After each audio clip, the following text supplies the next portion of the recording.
పర్ఫెక్ట్‌గా పని చేయడం అంటే ఏదైనా వాళ్ళు అనుకున్న రీతిలో చేయడం. ఈ పర్ఫెక్ట్‌గా పని చేయడంలో రకరకాల విధానాలు ఉంటాయి. ఫస్ట్‌ది ఏంటంటే కొంతమంది పర్ఫెక్ట్‌గా బట్టలు సర్దుకుంటారు. అంటే అన్ని మడతలు ఒకేలాగా ఉండాలంటారు. అన్ని కొసలు ఒక సైడ్ వచ్చేటట్టు, మడతలు ఒక సైడ్ వచ్చేటట్టు పెట్టుకుంటుంటారు. కొంతమంది ఏంటంటే బెడ్స్ మీద బెడ్‌షీట్లు నలగకుండా ఉంచుకోవడము. కొంతమంది ఫైల్స్ అయితే చాలా పద్ధతిగా సర్ది పెట్టుకోవడము. ఇవన్నీ కూడా పర్ఫెక్షనిజంలో ఒక్కొక్కటి. ఇంకొకటి ఏంటంటే పర్ఫెక్షనిజంలో పని తీరు.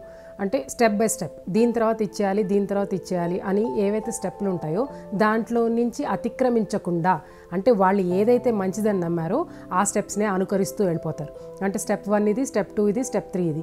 దాన్ని ఎవరైనా అతిక్రమించినట్టుగా అనిపిస్తే వీళ్ళు తట్టుకోలేరనమాట. ఎప్పుడైతే మన పర్ఫెక్షనిజం అనేది చాలా పద్ధతిగా పాటిస్తూ ఉంటామో అది కొన్నిసార్లు ఎవరైతే పాటిస్తారో వాళ్ళ చుట్టుపక్కల ఉన్న వాళ్ళకి కూడా రకరకాల సమస్యల్ని క్రియేట్ చేస్తూ ఉంటుంది.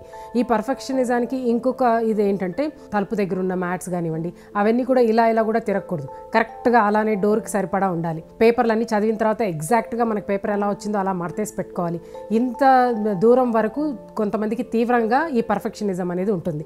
అది మైల్డ్ నుంచి మోడరేట్ టు సివియర్ వరకు పర్ఫెక్షనిజంలో రకరకాల స్టేజెస్ ఉంటాయి. మైల్డ్గా ఉన్నప్పుడు వాళ్ళు పర్ఫెక్ట్గా ఉంటారు, పర్వాలేదు, వేరే వాళ్ళు ఏం చేసుకున్నా వదిలేస్తూ ఉంటారు.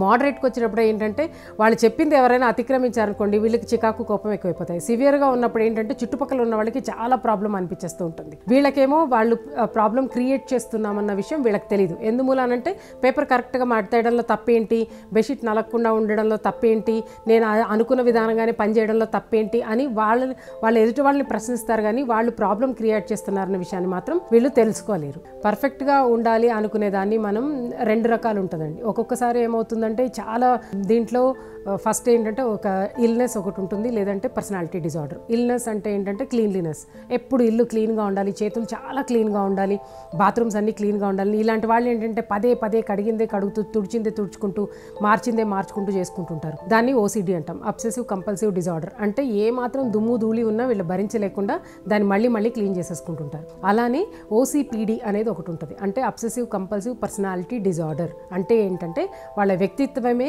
Cleanliness, perfectionism. ప్రతి చిన్నదాన్ని పర్ఫెక్ట్గా ఉండేటట్టుగా చూసుకుంటుంటారు.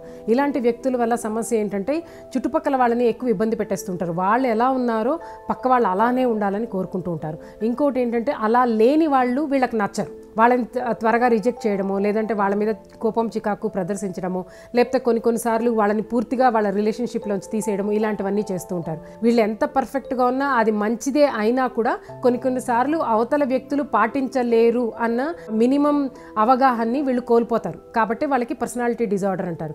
వీళ్ళకి ఎలాంటి వ్యక్తులు నచ్చుతారంటే వాళ్ళలాగా కరెక్ట్గా పద్ధతిగా చేసేవాళ్ళంటే వీళ్ళకి చాలా బాగా నచ్చుతారు. వీళ్ళు అనుకున్న రీతిలో అవతల వాళ్ళు మాటలు వింటూ చేస్తూ ఉంటే వీళ్ళకి బాగా నచ్చుతారు.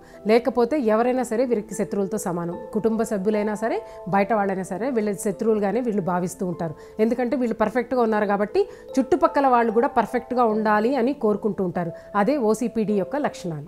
పర్ఫెక్ట్గా ఉండడం వల్ల ఏమవుతుందంటే పక్క వాళ్ళని ఇబ్బంది పెట్టనంత వరకు వాళ్ళు ఇల్లు క్లీన్ చేసేసుకుంటూ వాళ్ళ పనుల్లో వాళ్ళు బిజీగా ఉంటుంటారు. అది వాళ్ళు మిగిలిన వాళ్ళు ఎప్పుడైతే వినరో, అంటే ఇలా ఉంచుకోవాలి, లేదంటే కొన్నిసార్లు ఈ పద్ధతిగా సర్దుకోవాలి అని చెప్పినప్పుడు పిల్లలు కానివ్వండి, భర్త కానివ్వండి విన్నప్పుడు మెల్లిగా కోపం, చికాకు ఎక్కువ అవడంతో పాటు వీళ్ళు మెల్లిగా డిప్రెషన్లోకి జారిపోతారు. అంటే నేనంటే ఎవరికి ఇష్టం లేదు, నేను చెప్పినవి ఎవరు పాటించరు, శుభ్రంగా ఉండటే తప్పేంటి, ఇలా అని ఒకలాంటి ఆత్మన్యూనత భావానికి లోనైపోతూ ఉంటారు. ఇలాంటి పర్ఫెక్షనిజం నుంచి బయటపడాలంటే చిన్న టిప్స్ ఫాలో అవ్వచ్చండి. అంటే ఏదైతే మనకి ప్రాణహాని కానివ్వండి, లేదంటే శరీరానికి దెబ్బలు తగిలేటివి కానివ్వండి, అలాంటివి ఏమైనా జరుగుతున్నప్పుడు ఖచ్చితంగా దాన్ని ఖండించేటప్పుడు మనం అవతల వ్యక్తికి ఎలా చెప్పాలంటే దానిలో ఉన్న నష్టాలని చెప్తూ ఉండాలి. ఇలా చేయకండి అని చెప్పకూడదు. చేయకండి అన్నప్పుడు ఎందుకు చేయకూడదు అన్న క్వశ్చన్ ఎదుటి వాళ్ళ దగ్గర నుంచి వస్తుంది. కాబట్టి ఇలా తడికాళ్ళతో ఉంటే గబుక్కుని జారి కింద పడిపోతాం కదా, అలా దానివల్ల వచ్చే పర్యవసానాల్ని పిల్లలకు కానివ్వండి, భార్యకు కానివ్వండి, భర్తకు కానివ్వండి క్లియర్గా చెప్పడం వల్ల మెల్లిగా దాని